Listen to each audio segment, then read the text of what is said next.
President Trump signing several high-profile pardons and commutations, including former governor of Connecticut, John Rowland, rapper, NBA YoungBoy, and TV stars Todd and Julie Chrisley. The Chrisleys have been released from prison, happened yesterday afternoon. Their daughter, Savannah, is reacting. Listen. I'm just so grateful that I'm going to leave here with my dad. I will forever be grateful that we have an administration that is reuniting families. There are so many here that deserve a second chance, and Alice Johnson said it best. This isn't just for individuals who have been wrongfully convicted. This clemency process is for individuals who have served their time.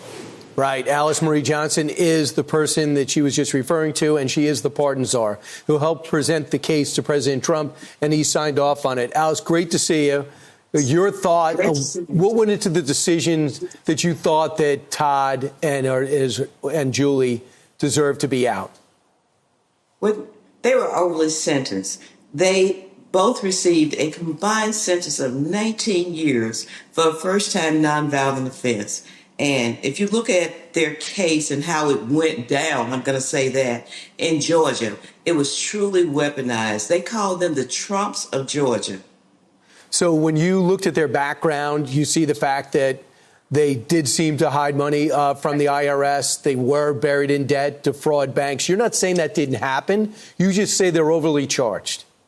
They were definitely overly charged. I mean, look, really, after Donald Trump's pardoning spree, Republicans have no ground to stand on when it comes to talking about law and order. But the truth is, they have long lost that ground to stand on by putting this man back in office in the first place, plus a whole lot of other things. But, you know, we only got a couple minutes for this video. We can't be here talking forever. Hey, everybody. You've asked for more information about the $1 billion worth of pardons granted by President Trump, and I am here to provide that. I'm Liz Oyer, former pardon attorney for the Department of Justice.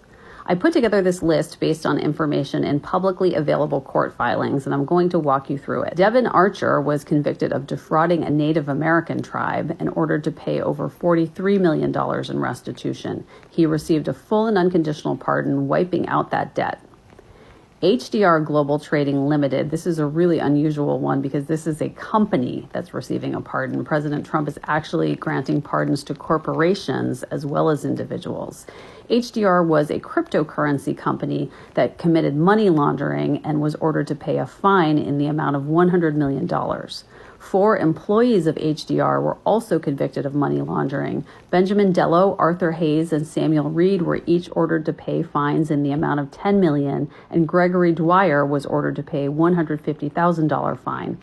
Those fines were all wiped out by Trump's pardons.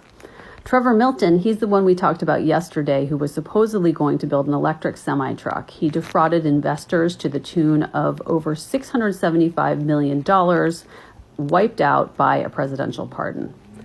Jason Galanis actually committed multiple different fraud schemes, and he was ordered to pay restitution in the amounts of $37 million plus $43 million. He received a full and unconditional pardon for all his frauds, and those debts were wiped out.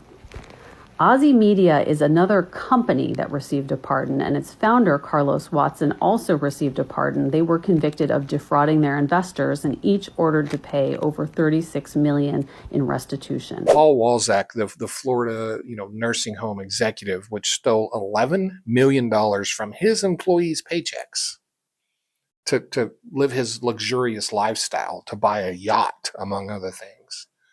He pled guilty to this. He was ordered to serve 18 months in prison and pay $4.5 million in restitution back to his employees. He no longer has to do that because his mother paid for $1 million plate at Mar-a-Lago, and 3 weeks later, full pardon, no restitution, no nothing. Because Donald Trump needs that $1 million more than those nursing home employees need their money back. This number is going to shock you. Let me find this right here. DOJ attorney Liz Oyer estimates that Trump's pardons have cost taxpayers and victims of crime over $1 billion in restitution. $1 billion taken from taxpayers and, more importantly, victims of crime. And then we got Michelle Fiore, who is just peak MAGA. Everyone say hello to Michelle. Michelle got in trouble Do you know why she got in trouble? Because she stole over $70,000 in donations meant for a slain police officer and used it for herself. So that's Michelle. She's a great person. But why would I be talking about this? Because Trump pardoned Michelle, who spent the money on plastic surgery. And to repeat that one more time, Trump has pardoned Michelle, a GOP fraudster who paid for plastic surgery with a slain cops memorial fund. She was sentenced, and now she has been pardoned because Republicans, they love backing the blue, don't they? It's good to know Republicans and hypocrisy will always be a thing. That is always a consistent. They're consistent about nothing else. So if you want to get outraged about, all these people coming over the borders committing crimes, the crimes are happening here, people. And Donald Trump is pardoning them one by one if they bend the MAGA knee. So if you're not outraged by this story and you're one of those back the blue Punisher logo type people, I don't know what to tell you. You must be a Republican because you're hypocritical and you're full of garbage. Someone out there, please break it down. Make it make sense to me. You won't be able to.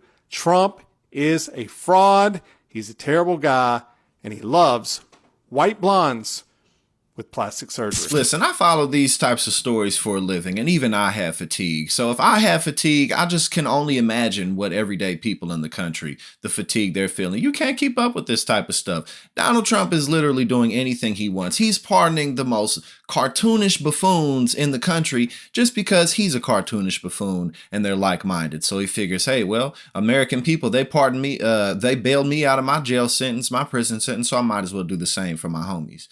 I mean, I don't really know which direction this is going to take at the end of the day. This is already a complete disaster, and we still have 3 years left of this to go. You're talking about our alliances, foreign policy decisions, the way the rest of the world is coalescing to do things like change trade routes. And, the U.S. dollar, that's in question.